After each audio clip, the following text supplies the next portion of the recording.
Hello again, everybody. Les East, Brian Allee-Walsh, NewOrleans.com. It's Tuesday after the big win Monday night in Atlanta. Hot Atlanta, cold Atlanta, actually, Les. It was in the 20s.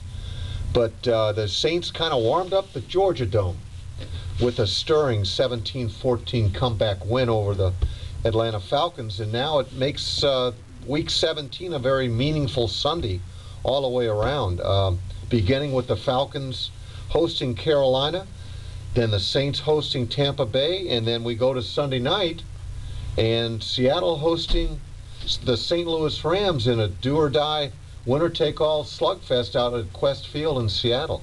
That could have some bearing on the Saints and maybe a wild card game the following week. We'll get to that in a moment. But Sean Payton held his day after press conference here at Saints camp today, and no real news coming out of it, but from an injury front, I'll just real touch on it briefly. There are no injuries to speak of. There are certainly some injuries that we want to take a look at over the next few days. One of them is, of course, dealing with Chris Ivory and his troubling right hamstring, so we'll monitor and keep that updated for people. But other than that, I think they came through relatively injury-free. Yeah, Robert Meacham had a mishap on the field after the game. Sean Payton says he thinks he'll be fine. I guess we'll learn more about that on Thursday and Friday. In particular, there'll be no availability on Wednesday because of the short week. That'll be the players' day off.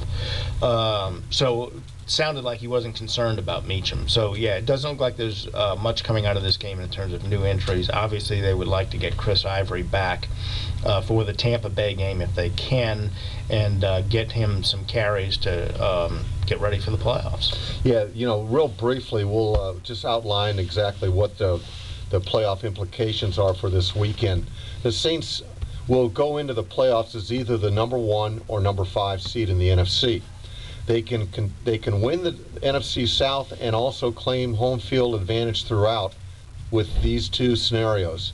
If Carolina beats Atlanta on Sunday and if the Saints beat Tampa, that would give the number 1 seed and the NFC South championship to the Saints. The opposite would be for Atlanta. Can also, all they need to do is beat Carolina. They'll be a prohibitive favorite, I'm sure. If they beat Carolina, then they will take over the number 1 seed and also win the NFC South. And that's pretty much it from that standpoint. And the reason I've mentioned that Seattle, if the Saints go in as the number 5 seed, they would then hit the road for wild card weekend and play the NFC West winner, which would be the winner of the Seattle-St. Louis game, which has been flexed to Sunday night on NBC.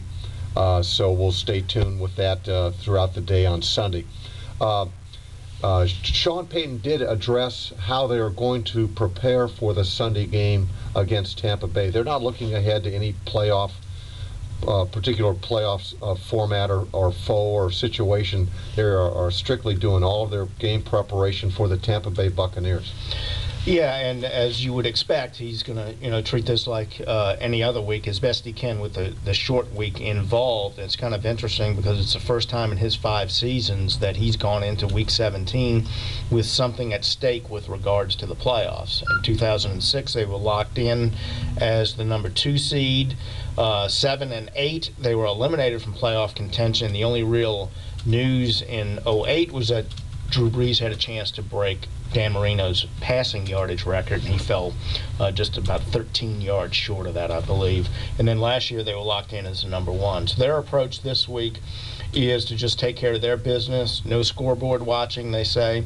Games will be going on at the same time. Sean Payton was even asked if the Atlanta game appeared to be in hand for the Falcons and therefore made the Saints game essentially meaningless for them, would he change how he used his personnel? And he said he wouldn't, maybe if it were a different time frame. So they're going 12 o'clock kickoff, do everything they can to beat Tampa Bay and get that 12th win, and at some point they'll see if the Panthers are able to pull off a major upset and help them out.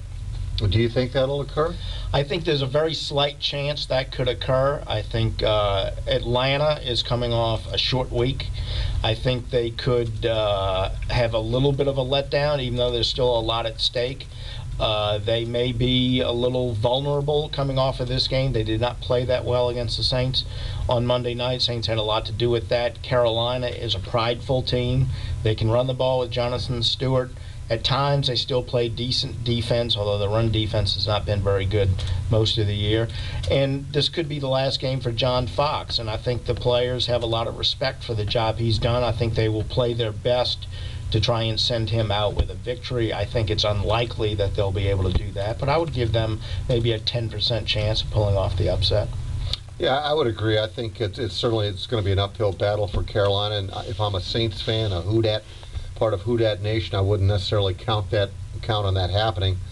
I mean, it really does look like they'll be hitting the road and have to probably, if they want to that, they're going to have to do it with 3 victories on the road to get back to Super Bowl 45 in Dallas. There is one scenario where the NFC Championship could be here, even if they're the 5 seed, but that would require the 6 seed, Giants and Packers, I assume, winning twice on the road. And then if you had the 2 wild cards, the Saints would host. But you're more than likely they would have to win 3 in a row on the road as a wild card. And there's also a possibility, that's why it's you love these kind of final Sunday showdowns, is that Tampa Bay can actually secure the 6th seed with a win and losses by Green Bay and losses by the Giants. Yeah. So they could actually, you could send 3 reps out of the NFC South, which, you know what, wouldn't be a bad thing, because really up and down the pike from a division standpoint, it's certainly been one of the best all year long.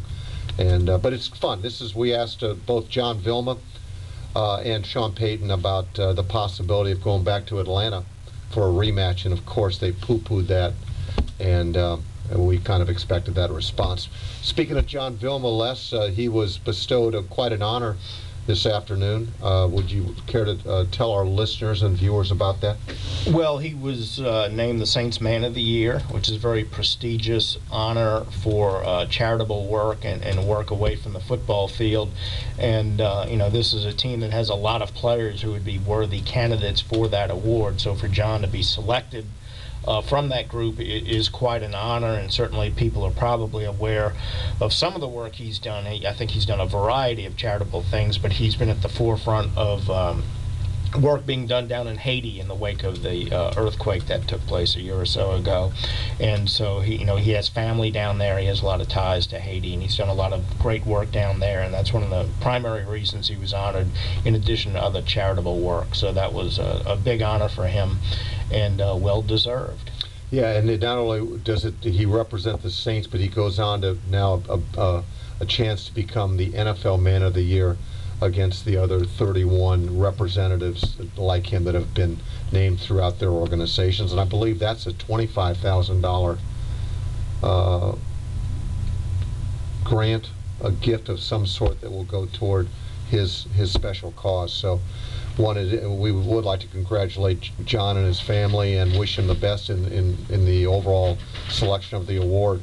We should also mention that tomorrow is Sean Payton's birthday. 47, I believe.